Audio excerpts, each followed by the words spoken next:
organic, unpredictable, unknown, lovely, beautiful, a sense of fulfillment. This is part of the pleasures of life and not the chores of life.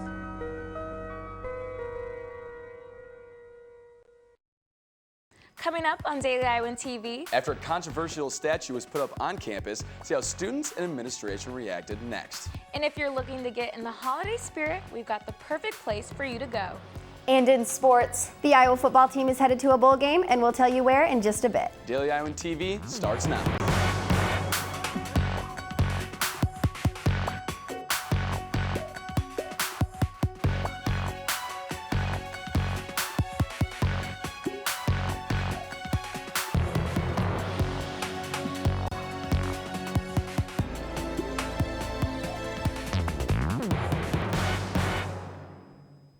Good evening and thanks for joining us. I'm Selena Carr. And I'm Austin Love. On Friday morning, a controversial display was put up on the University of Iowa's Pentacrest. The display sparked confusion and anger in many students and passersby. Emily Fries has more on the story. This morning, UI students walking on the Pentacrest were greeted with an unconventional sight. A statue sporting a KKK uniform made of newspaper clippings. However, sometimes things aren't what they appear to be. All my works are political, social, the issues we ignore, the issues we avoid. Local artist and university faculty member Serhat Tanyalakar says the sculpture, his piece, was set out with good intentions. Racism, prejudice, the things are happening now, but the things have been happening, this is not just right now. So, I think the people should see what is going on now and react. Tanyalakar placed a GoPro camera within the statue to gauge the public's reaction to his work. The sculpture is from one of his performances from 2010 after shooting in Washington, D.C. at the Holocaust Museum. Now, just a few hours ago, the statue stood right behind me, but police have taken it away. Now it appears that people are gathering where the statue once stood to protest in relation to this issue. So, despite the symbolism behind the artwork, many students and community members say they were taken off guard. When my first initial thought was, so someone from the KKK or someone who supports them came and put a statue up and said, we're here now. UI student Antonio Rodriguez said he thinks Tanyalakar's intentions were not conveyed correctly. He wants to, say, oh, no, I'm on your side. It's not about being on someone's side. It's what you put up. And what he put up was a hate. It was nothing but hate. Byers said he feels despite the artist's intentions, the piece only adds to tensions from Ferguson and other recent events. It comes down to what does this mean on a basic level, and on a basic level that promoted racism. Whether it was the intent or not, it said racism is here. Vice President of Student Life Thomas Rockland released a statement this afternoon saying the artwork had been taken down due to its racist elements. Reporting from the Pentacrest, I'm Emily Fries. Although the statue has been removed, the damage has already been done in the eyes of many students on campus. UI leadership met with students Friday to discuss what they thought was an appropriate response to the incident. Some of the students' demands include confiscation of the camera that was mounted on the statue, an apology from the University of Iowa College Liberal of Arts on both Facebook and Twitter for posting a picture of it, and cultural competency training. President Sally Mason sent out an email this morning apologizing for the university's response. This past week, the grand jury decided not to indict the officer who was accused of killing Eric Gardner, an African-American in New York. The decision fueled Iowa City's protests on Thursday night. Approximately 200 Iowa City community members marched around the Pentacrest to protest the recent grand jury's decision that linked to police brutality. The protesters chanted phrases including, "No justice, no peace, no racist police, and a badge is not a license to kill." The community members emphasized that all Black lives are important and that racism in police forces needs to stop. Rolling Stone's editor retracted the article published last month about a gang rape that happened in a University of Virginia fraternity house. They also released a statement saying they decided to honor Jackie's request to not contact the man who she claimed attacked her for fear of retaliation against her. Officials close to the accused fraternity Phi Kappa Psi claim they can prove several details of Jackie's story are false, which contributed to the article being retracted. And still to come on Daily Iowan TV, see how Iowa City celebrated a big celebration this weekend. And in sports, a recap of men's basketball and wrestling from this weekend. Well, you know, Austin, the weather on Saturday was beautiful. Yeah, it was beautiful outside. Too bad I was stuck inside studying for finals, but it looked nice. Too bad. That's really too bad. Well, let's turn over to Daily Iowan TV's Katie Sextro, who's in the weather studio with a look at this week's forecast. Katie? Warmer weather is on its way for the final week of class. Tomorrow morning as you're walking to class, it'll feel much warmer than usual. We'll see temps around 34, and as the day goes on, it will warm up to about 38. Most of the day will be overcast, and as the evening hours approach, it'll still be pretty comfortable with temps around 32.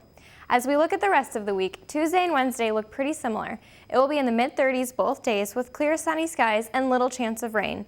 On Thursday, temps will reach almost 40. By Friday, we'll see low 40s throughout the day and partly cloudy skies. Saturday will be even warmer with temperatures in the upper 40s. It'll definitely be a good weekend to get outside and take a break from studying. That's all I've got. Austin and Selena, back to you at the desk. 6 prisoners held for 12 years at Guantanamo Bay have been sent to Uruguay to be resettled as refugees. The U.S. government made that announcement on Sunday. All the prisoners were detained as suspected militants with ties to al-Qaeda in 2002, but were never charged. The men were cleared in 2009, but security concerns at the Pentagon delayed their release. This adds to the recent releases amid a renewed push by President Barack Obama to close the prison. A moment of silence was held today to mark the 73rd anniversary of the Pearl Harbor attack. More than a dozen veterans traveled back to Hawaii to visit the war memorial that sits atop the sunken battleship, the USS Arizona. Nearly all of the veterans that went on the trip are over 90 years old. The attack in 1941 killed over 2,000 people and launched the United States into World War II. This weekend, Iowa City celebrated its 175th birthday. The city's come a long way from simple rows of log cabins on Clinton Street to a growing city that nearly 80,000 students and community members call home. To celebrate, the city held different events from carriage rides to historical walk through Iowa City and even a fireworks display.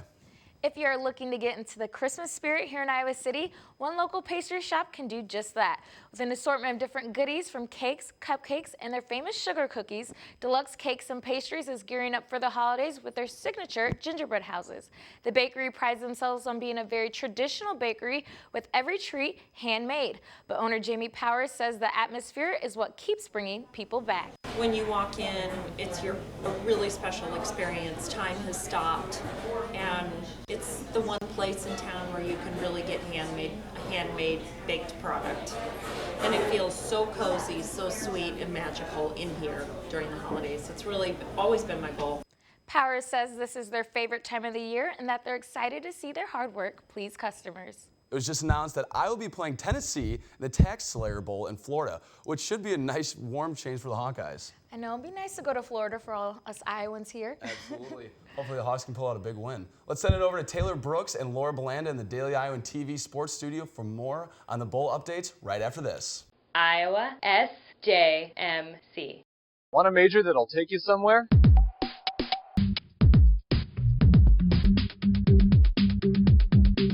I joined and now I'm in Los Angeles, California, interning for Conan O'Brien at Warner Brothers Studios.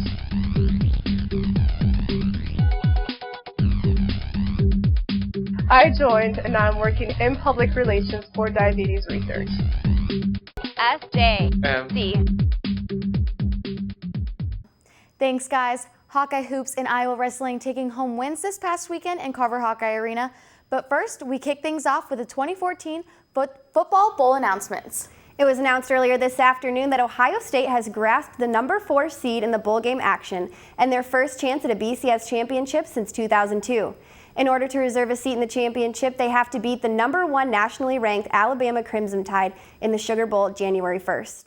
And looking at other bowl games for Big Ten teams, we have the lineup with Michigan State to face Baylor in the Cotton Bowl, Wisconsin versus Auburn in the Outback Bowl, Minnesota against Missouri in the Citrus Bowl. Heading all the way to California is Maryland in the Foster Farms Bowl against Stanford, Nebraska to face USC in the Holiday Bowl. Penn State and Boston College stay close to the East Coast in the Pinstripe Bowl, Rutgers and North Carolina in the Quick Lane Bowl, and Illinois headed to Dallas to take on Louisiana Tech in the Heart of Dallas Bowl. For our Hawkeyes, they will face Tennessee in the Tax Slayer Bowl on January 2nd in Jacksonville, Florida. The Hawkeyes and Volunteers have met twice previously, with Iowa winning in 1982 in the Peach Bowl and the Vols taking the win in 1987 at the Kickoff Classic. On tomorrow's program, we'll bring you reactions from both head coach Kirk Ferentz and players on their bowl matchup. A lot of action in Iowa City this weekend, beginning with the Iowa men's basketball defeating the University of Maryland Baltimore County 77-47 on Saturday. Iowa, with 15 names on their roster, lately have shown that it takes all 15 guys to capture the win.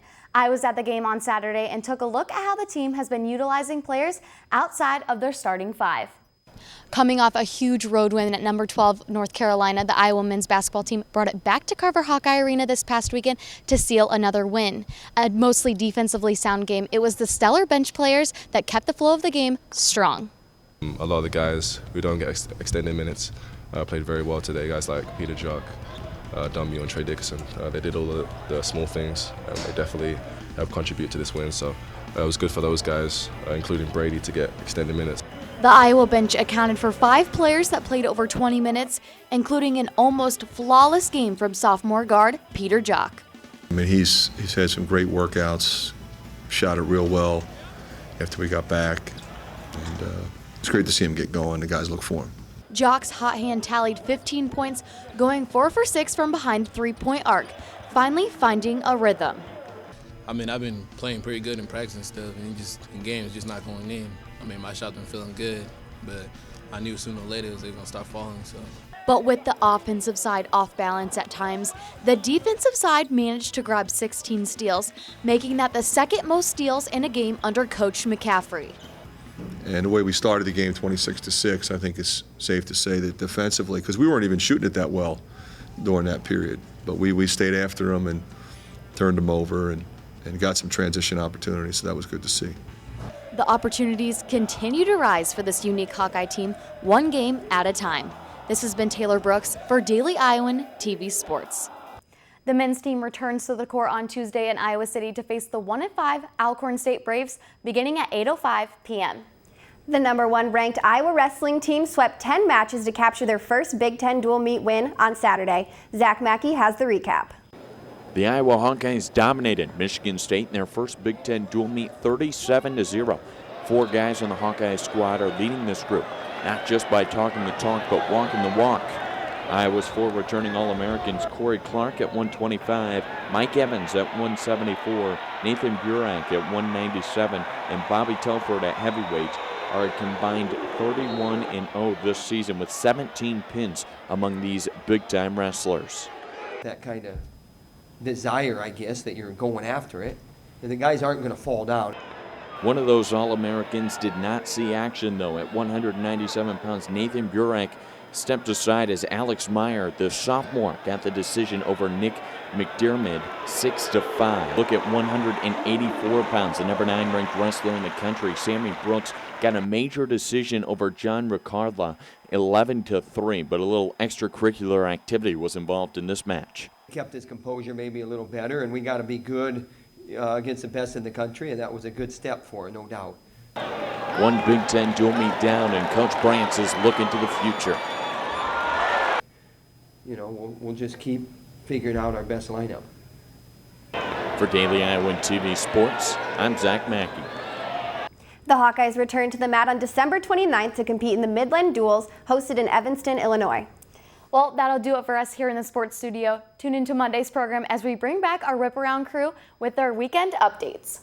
And we'll have a full recap of the women's Hawkeye hoops and their 78-63 win over Colorado. Austin and Selena, back to you at the desk.